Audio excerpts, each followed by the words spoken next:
Air Force Pararescue, Tsunami Inbound, by James A. Shaw. Chapter 12. The Santa Maria Dauphin. The afternoon sky is painted an eerie shade of gray, with small streaks of orange. What should have been heavy fog seems to have oddly dissipated. The Santa Maria Dauphin continues to labor across the cold Arctic waters. On her decks, the crew uses binoculars to search for missing persons, possibly pulled out to sea. The crew stages emergency kits, in case they find anyone. The seasoned skipper walks back to his quarters and grabs a pair of gloves and his old white sea cap. He returns to the deck and calls for deckhand Sergio to report with binoculars. Sergio is ruddy in appearance with little facial hair and a small stature of 5'6". He is 20 years young and a fast learner for someone whose second language is English. An immigrant with his family, he found work on the North Slope, working the oil fields for a year before switching to fishing. He is often quiet, as his words are hard to understand. After hearing his name from the skipper, he leaves his post, hurries up the stairs, and reports. The skipper scratches his ear. Sergio, your binoculars. The skipper steps back from the helm, holding out his hands.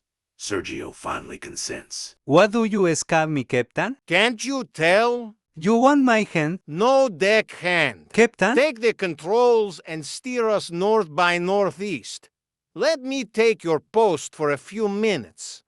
Just follow that black arrow on the navigation screen. Sergio is confused.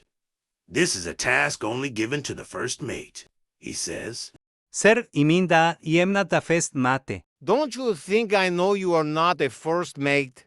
Do you want me to change my mind? And it's mate, not matter. Yes, sir. Okay, then it's settled. You take the wheel. Just follow the black arrow. The skipper walks out of the bulkhead doorway and down the metal staircase. Moving out on the bow of the ship, the skipper scans the water. His gloved hands barely fit inside the binocular holes. He looks out to sea and scans for survivors. The skipper then walks around to each man's posting and checks on the crew. Each man seems to be filled with anxiety and questions. They are eager for answers. The skipper still knows little, and what lies ahead is anyone's guess. He checks on Otto, his first mate. For the last 10 years sailing together, Otto has been loyal, even going so far as to recruit his younger brother, Mario. The skipper sees Otto's hard work ethic, and he knows Otto's wish is to, hopefully, one day become a skipper of his own boat. The skipper and the first mate stare off into the distance, looking at the ocean's surface. Skipper, Otto pauses and holds his question. just wanted you to know, I think you were doing a good job. The skipper raises his eyebrows. Don't be so quick. Otto has always been good to him with encouraging words, but the skipper needs more improvement from Otto in terms of disciplining the young sailors. Safety is key. On board a ship, and Otto too often fails to follow even the simplest of safety protocols. The results of these lax behaviors can be injury, or worse, death. And how about you? How are you and the crew holding up? We are good. His mental wheels are turning desperately, wanting to seize a different topic. Well, for the most part, likely going to be less income. I suspect it is going to cause some disagreements with the crew. Otto sheepishly smiles and continues to stare out into the water. He waits for the skipper to acknowledge the short profit. The skipper readjusts his black gloves and fixes the sea cap that he has owned for 40 years. He leans in and pats Otto on his strong right shoulder. First mate, let me check on your younger brother. The skipper makes his way to the port side of the ship to speak with Mario. The younger brother of Otto is a playmaker in terms of creativity. He is better at being a mechanic than a fisherman. The skipper knows that fishermen are a dime a dozen. But men with an innate raw instinct for repairing parts with nothing more than a wrench and duct tape are a rare find, and Mario needs to continue to develop these skills. Mario uses the binoculars and looks out into the ocean. The skipper softly approaches and with warm words says, Young sailor, how are you? Sir, I am very well, sir. Mario is somewhat intimidated to have the skipper on the deck. He says, What is our time for arrival to Homer? The skipper looks down at his GPS watch, a present from his adult daughter last Christmas. We have about an hour remaining. Any minute now. The mountain should appear in the distance. Was that really your question? No, not really. My question, sir. Do you think Homer is safe, sir? Not sure. The young sailor tiptoes onto a different topic as he feels out the skipper's intentions. He is very cautious with his choice of words. Very few times has the skipper walked out onto the deck, and on all of those occasions it was to enforce punishment for a broken rule. Stories of skippers firing sailors at sea is a very real thing to fear, and the young Mario, a new father, worries that he is in trouble. In this situation, however, the skipper seems to oddly walk around and just take in the whole situation. Mario again speeds his words, but asks, Anyway, sir, I have been meaning to ask you something. Sir, a favor, actually. Go on, ask. Mario continues to stammer, and the skipper gets impatient. Last time. Go on or hold your peace. Can you give me an advance? What do you mean? I need to make some early cash payments as soon as we dock. Are you really in need of cash? It is complicated. Mario's voice trails off. He is concerned that the skipper will refuse his request. He has potentially created a negative impression for even asking. Sergio yells out so all can hear. Home Mountains. Home Mountains. The interruption gives the skipper a second to think and reply. Let's talk later, but you better tell your brother. I doubt that you have. Now excuse me, need to return. Thank you, Skipper. Says Mario. The skipper turns quickly and departs, leaving Mario uneasy as his question was never answered.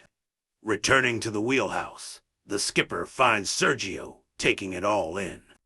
Up ahead, the mountains get bigger, giving them clearer detail of their relative location. That will be all, Sergio. The skipper holds out the binoculars. And don't forget these. Sergio leaves his post happy, having completed something that he thought would never happen. To be at the wheel, he returns outside, bracing against the cold air, and immediately longs to be back inside the comforts of the wheelhouse. He moves back to his post, where he slowly raises the binoculars to his eyes, with a smile on his face. He dials the focus knob and adjusts the setting. He notices a colorful pattern of dots on the far eastern horizon, but cannot identify what he sees. He calls over his companion, Mario, who decides to give it a shot. Mario peers out and tries to identify what these strange moving dots could be. With still no confirmed decision between them, they reluctantly call over Otto. After more than 2 minutes of intense staring through the binoculars, Otto as well cannot decipher what the strange dots could be. Finally, the fuss brings in the youthful Merrick. Merrick is the youngest of the crew, only 18 years of age. He was a true Alaskan, born and bred with family ties to Fairbanks and Homer. His father was an Air Force sergeant who was stationed in Alaska and decided to stay as he felt. There was less racism. His parents were mixed, which made him even more unique in a small town like Homer. From an early age, he looked to fishing as a means to make money and adventure. His attitude in life is calm, positive, and eager to help. His only real flaw is that he was sometimes outspoken. As quoted often by Cookson, that boy knows how to find and make trouble. I am sure he will become very important one day. Merrick takes his try with the binoculars. Within seconds, he speaks with a conviction that causes everyone to almost fall over. It's a house! Your eyes must be blind. Exclaims the first mate. Otto reaches back for the binoculars and stares out. For a better view, I see no house. I have to disagree respectfully. First mate, replies Merrick with a simple facial expression. Sergio confirms. He says, House yes, house flauts. No way that is a house in open water. says Mario, who takes his stab at what it could be. The men act like fighting boys, quickly taking turns, staring out across the water to identify what Merrick has found. They argue amongst themselves until Otto confirms the identity of the dots as being a house. The strange turn of events of seeing a house in the water changes the demeanor of the men. A few minutes ago, there was an itch to see the mountains and be in harbor on the Spitz. Maybe take a stab at the Salty Dog Saloon and down a few beers? But now, the dark reality of the news reports is confirmed, creating a unifying, somber experience. As the Santa Maria Dauphin steers towards Homer, dots on the horizon that once confused the sailors are now easily seen by the naked eye. The stunning recognition of these mysterious, colorful dots comes with both shock and sadness. These dots are houses floating out to sea, walls of memories set to sink. The skipper calls out to the crew over the bridge to be of the utmost watch. Keep your attention, boys. No need for a damaged hull. The crew scans the water, looking for survivors and debris fields in the ship's path. As they reach the outer bay of Homer, the skipper pulls the ship into a safe distance from the missing shoreline and pauses. Time and time again, he had navigated these waters, but now everything is different. Both the harbor and city have disappeared. Inside his stomach, a sickening feeling erupts. He wonders what Anchorage might look like, and how many died if the radio reports are true. He regrets that thought and looks for evidence of the harbor. The harbor of Homer is one of the most beautiful places in the world. Nothing like it in the lower 48. It is where poetry meets ruggedness, because the harbor rests on an area known as the Spit. This minor outcropping of land jetties out from the peninsula and looks like a cat's tail from above. On the mountain backdrop, behind the Spit, is the missing city of Homer. The skipper feels sadness and remorse. He is sure many died today, including anyone who was on the Spit. His eyes dart around as he realizes that there is a dam of wreckage which floats above the missing Spit. What evidence remains of the harbor is a flotilla of fishing boats, about 20 to 30, which are piled together, forming one large dam of debris. This debris is twisted steel, mangled together, now bashing against one another. The skipper contemplates if it would be wise to cross the bay. The odds are, though, that it would be suicidal, as the debris is like a minefield. If one did, it would be like the famous World War II submarine runners that tried to penetrate the Gibraltar Strait. Basically a suicide mission with 99% failure and only 1% success. He decides to power the motor forward, but on a crawl. The skipper grips both hands on the wheel, in case they come across last-second debris that might be lurking underneath the surface of the water. They edge along a few hundred meters. Merrick screams out, All engines stop! All engines stop! There is a floating forest of splintered trees crossing their immediate front. The trees are almost invisible, as they hide directly underneath the water's surface, like a school of fish. The skipper pauses the engines and decides to sit. There is too much debris for safe passage. A potential catastrophic event, such as a dented or punctured hull, could cause the Santa Maria Dauphin to take on water and sink. These thoughts only remind the skipper of when he was on board a ship that did sink when it ran into a floating shipping container while at sea. The skipper knows all too well that the sea holds mysteries underneath her surface. He decides to wait before making any bold decisions. The skipper scans the radio. He finds a local amateur radio station broadcasting live reports. The updates come across from a young-sounding male voice. He explains that a very large earthquake went off, roughly 15 miles southwest of Homer. There is uncertainty as to its cause. He speculates an underwater nuclear attack to destroy America's infrastructure, which could then be blamed on an earthquake. However, the announcer also clarifies that seismic activity along the ocean shelf has practically gone off the charts, with recordings that far exceed the measurement of 10. The skipper listens and jots down notes, some of which are pertinent. All of this, the skipper takes to heart, but it only leaves more questions than answers. On deck, The crew watches the wounded city of Homer triage itself. They sit on site for an hour, scanning for life in the littered water. Sergio notices a most peculiar smell. He cannot place it, but he had smelled it before. Sergio walks around and begins to check the boat. Mario asks, What are you doing? Smell web? You smell? Smell what? That hot, burning smell. Almost like coal, but not. Are you having flashbacks to working on the oil slopes? No. Sergio scans around and then looks overboard on each side to ensure that the vessel has not hit something that might be making a foul odor. He looks over at Mario for reassurance that he is not alone on this investigation. He says, Can't you almost taste it in your mouth?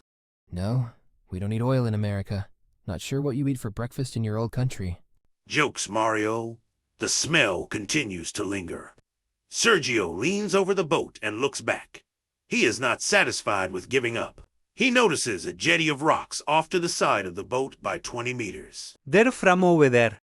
He inspects the jetty of rocks with his binoculars. Small bubbles slide off the rocks. A blue-greenish sea foam encircles the rocks, lifting a heavy steam into the air. Strong currents push and pull the steam, giving it a spooky appearance.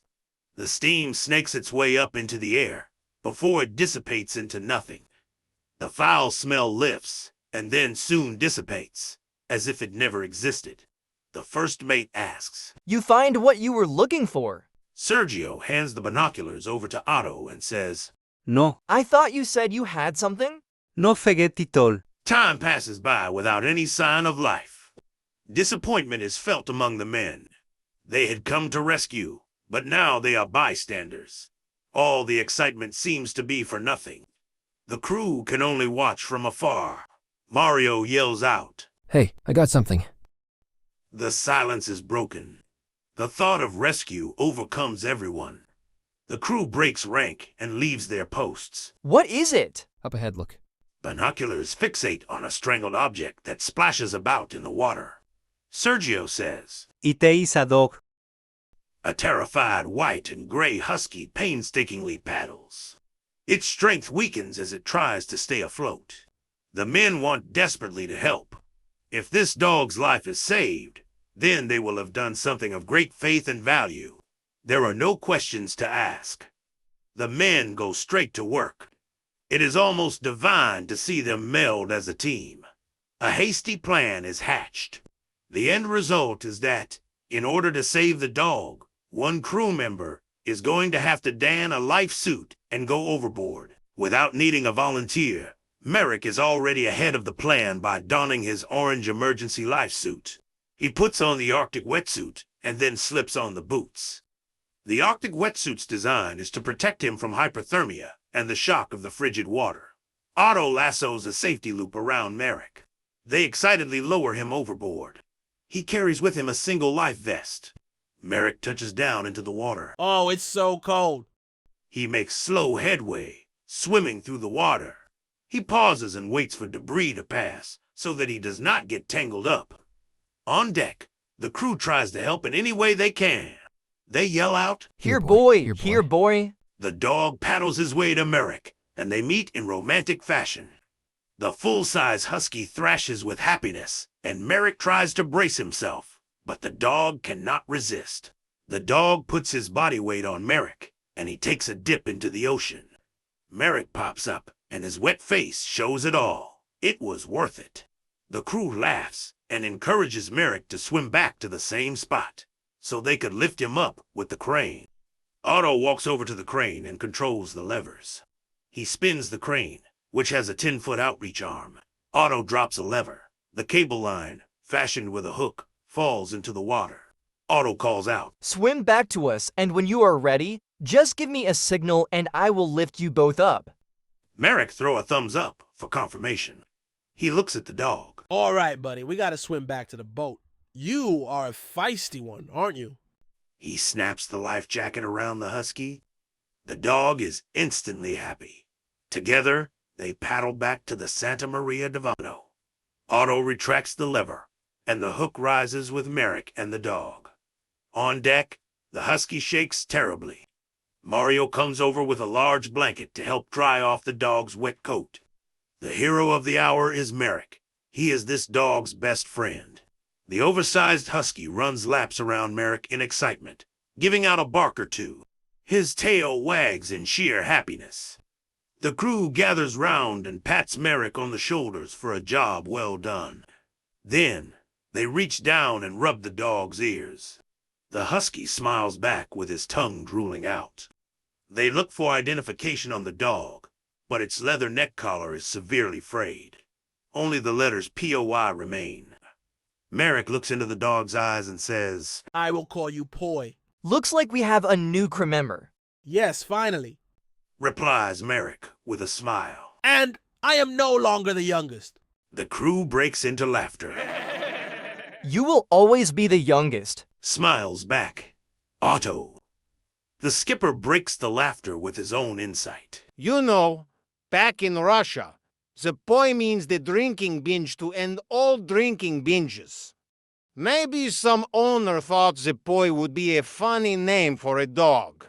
Probably right. We are in Alaska. Let's refocus. Listen up, everyone.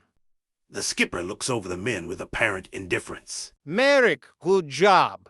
You and Mario head inside.